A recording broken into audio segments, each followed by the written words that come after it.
সর্ষে ক্ষেতে ফুল ফুটে হলদে হয়ে যাওয়া মাঠে যখন হাওয়া খেলে যায়, তার রূপ বর্ণনা করার ভাষা আমার জানা নাই। তবে রবীন্দ্রনাথ ঠাকুর তার এক কবিতায় লিখেছেন সেই রূপের কথা। নীল দিগন্তে ওই ফুলের আগুন লাগলো, বসন্তে সৌরভে শিখা জাগলো, আকাশের লাগে ধাঁধা, রবির আলো ওই কি বাধা, বুঝি ধরার কাছে আপনাকে সে মাগলো। সর্ষে খেতে ফুল হয়ে তাই জাগলো, নীল দিগন্তে মোর বেদনখানি লাগলো, অনেক কালের মনের কথা জাগলো।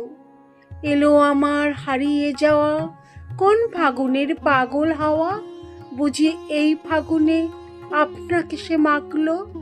সর্ষে খেতে ঢেউ হয়ে তাই জাগলো,